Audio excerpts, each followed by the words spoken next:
Hello friends, welcome back to the channel Nimmi's cooking ಬಿ. ಬನ್ನಿ ಪೂರಿಗೆ ಇವತ್ತು ಒಂದು ಒಳ್ಳೆ ಕಾಂಬಿನೇಷನ್ನ ನೋಡ್ಕೊಂಡು ಬರೋಣ. ಅದೇನು ಅಂದರೆ ಆಲೂ ಬಟಾಣಿ ಕರ್ರಿ. ಪೂರಿಗೆ ಚಪಾತಿಗೆ ತುಂಬಾ ಚೆನ್ನಾಗಿರುತ್ತೆ, ಈಸಿಯಾಗಿ ಮಾಡ್ಕೋಬೋದು. ಹಾಗಾದರೆ ಬನ್ನಿ ಈ ಪೂರಿ ಕರಿನ ಹೇಗೆ ಮಾಡ್ಕೊಳ್ಳೋದು ಅಂತ ನೋಡೋಣ. ಅದಕ್ಕಿಂತ ಮುಂಚೆ ನೀವು ಯಾರಾದರೂ ಚಾನಲ್ನ ಫಸ್ಟ್ ಟೈಮ್ ನೋಡ್ತಿದ್ರೆ ಪ್ಲೀಸ್ ಚಾನಲ್ನ ಸಬ್ಸ್ಕ್ರೈಬ್ ಮಾಡಿ, ಹಾಗೆ ಪಕ್ಕದಲ್ಲಿ ಬರೋಂಥ ಬೆಲ್ಲೈಕನ್ನ ಕ್ಲಿಕ್ ಮಾಡೋದು ಮಾತ್ರ ಮರಿಬೇಡಿ.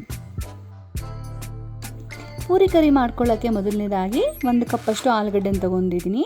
ಸಿಪ್ಪೆ ತೆಗೆದ್ಬಿಟ್ಟು ಈ ರೀತಿ ಚಿಕ್ಕ ಚಿಕ್ಕ ಪೀಸಾಗಿ ಕಟ್ ಮಾಡಿ ಸ್ವಲ್ಪ ನೀರು ಹಾಗೆ ಸ್ವಲ್ಪ ಉಪ್ಪು ಹಾಕಿ 1 ವಿಷಲ್ ಬೇಯಿಸ್ಕೋಬೇಕು. 1 ಅಥವಾ 2 ವಿಷಲಲ್ಲಿ ಬೇಯಿಸ್ಕೊಳ್ಳಿ.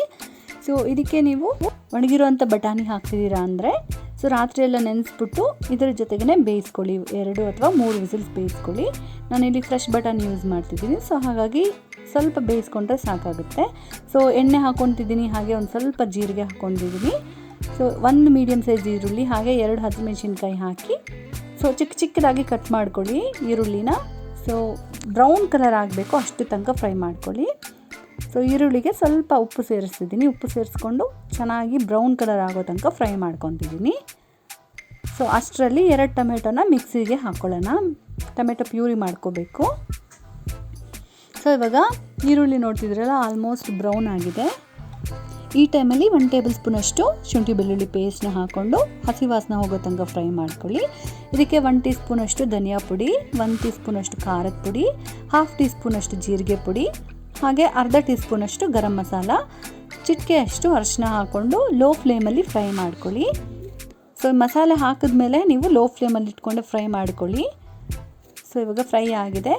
ಇವಾಗ ನಾವು ಆಲ್ರೆಡಿ 2 ಟೊಮೆಟೊನ ಗ್ರೈಂಡ್ ಮಾಡಿ ಇಟ್ಕೊಂಡಿದ್ದೀವಲ್ಲ, ಆ 2 ಟೊಮೆಟೊ ಪ್ಯೂರಿನ ಹಾಕ್ಕೊಂಡು 1-2 ನಿಮಿಷ ಚೆನ್ನಾಗಿ ಈ ರೀತಿ ಮಿಕ್ಸ್ ಮಾಡಿಕೊಂಡು ಫ್ರೈ ಮಾಡ್ಕೊಳ್ಳಿ. ಸೊ ಮಸಾಲೆಯಲ್ಲಿ ಫ್ರೈ ಮಾಡಿದ್ಮೇಲೆ ಎಣ್ಣೆ ಎಲ್ಲ ಈಚೆ ಬರಬೇಕು, ಅಷ್ಟು ತನಕ ಫ್ರೈ ಮಾಡ್ಕೊಳ್ಳಿ. ಇವಾಗ ಫ್ರೈ ಆಗಿದೆ ಅಲ್ಲ. ಸೊ ಇವಾಗ 1/2 ಕಪ್ಪಷ್ಟು ಫ್ರೆಶ್ ಬಟಾಣಿನ ಹಾಕ್ಕೊತಿದ್ದೀನಿ. ಹಾಕ್ಕೊಂಡು ಒಂದು 10 ನಿಮಿಷ ಲೋ ಫ್ಲೇಮಲ್ಲಿ ಕುಕ್ ಮಾಡ್ಕೋಬೇಕು. ಅಂದರೆ ಬಟಾಣಿ ಸ್ವಲ್ಪ ಸಾಫ್ಟ್ ಆಗಬೇಕು ಅಷ್ಟು ತನಕನೂ. ಸೊ ಇವಾಗ ಒಂದು 10 ನಿಮಿಷ ಲೋ ಫ್ಲೇಮಲ್ಲಿ ಕುಕ್ ಮಾಡ್ಕೊಂಡಿದ್ದೀನಿ. ಸೊ ಇವಾಗ ಎಷ್ಟು ಬೇಕೋ ಅಷ್ಟು ನೀರನ್ನ ಆ್ಯಡ್ ಮಾಡ್ಕೊಳ್ಳಿ. ನಿಮ್ಮ ಕನ್ಸಿಸ್ಟೆನ್ಸಿ ಗಟ್ಟಿ ಬೇಕೋ ಇಲ್ಲ ನೀರಾಗಬೇಕು ನೋಡ್ಕೊಂಡು ಹಾಕ್ಕೊಳ್ಳಿ. ಇಲ್ಲಿ ಆಲೂಗಡ್ಡೆ ಕೂಡ ಬೆಂದಿದೆ. ಸೊ ನಿಮ್ಗೆ ಈ ಥರ ನುರ ಬರೋದು ಬೇಡ ಅಂದರೆ ಅದನ್ನೆತ್ತಿ ನೀವು ಸಪ್ರೇಟಾಗಿ ತಗೋಬೋದು. ಸೊ ಇವಾಗ ನಾನು ಒಂದು 5-6 ಕ್ಯೂಬ್ಸ್ನ ತೊಗೊಂಡು ಸ್ಮ್ಯಾಶ್ ಮಾಡಿ ಸೊ ಇದಕ್ಕೆ ಸಾರಿಗೆ ಹಾಕ್ಕೊತಿದ್ದೀನಿ.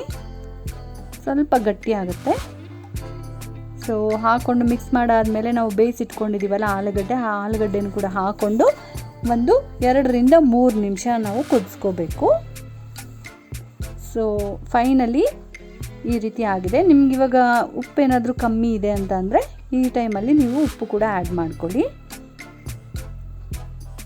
ಸೊ ನಾನಿಲ್ಲಿ ಫೈನಲಿ ಉಪ್ಪನ್ನ ಆ್ಯಡ್ ಮಾಡಿಕೊಂಡು ಒಂದ್ಸರಿ ಮಿಕ್ಸ್ ಮಾಡಿಕೊಂಡು 1-2 ನಿಮಿಷ ಕುದಿಸ್ಕೊಂಡ್ರೆ ಸಾಕು. ತುಂಬಾ ಟೇಸ್ಟಿಯಾಗಿರುವಂಥ ಈ ಆಲೂಗಡ್ಡೆ ಬಟಾಣಿ curry ready to serve. So ಪೂರಿ ಜೊತೆಗೆ ಚಪಾತಿ ಜೊತೆಗೆ ಖಂಡಿತ ನೀವು ಕೂಡ ಒಂದ್ಸರಿ ಟ್ರೈ ಮಾಡಿ. ನಿಮ್ಮ ಮನೇಲೆಲ್ಲರೂ ಕೂಡ ಇಷ್ಟಪಟ್ಟು ತಿಂತಾರೆ. ನೋಡಿದ್ರಲ್ಲ ಎಷ್ಟು ಈಸಿಯಾಗಿ ಈ ಆಲೂ ಕರಿನ ಮನೆಯಲ್ಲೇ ಮಾಡ್ಕೋಬೋದು ಅಂತ.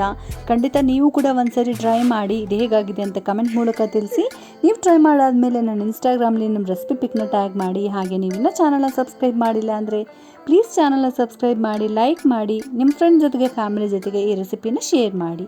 ಮತ್ತೊಂದು ಈಸಿ ಆ್ಯಂಡ್ ಇಂಟ್ರೆಸ್ಟಿಂಗ್ ರೆಸಿಪಿ ಜೊತೆಗೆ ನಿಮ್ಮ ಮುಂದೆ ಬರ್ತೀನಿ. ಅಷ್ಟು ತನಕ ಎಲ್ಲರೂ ಟೇಕ್ ಕೇರ್, ಬಾಯ್ ಬಾಯ್.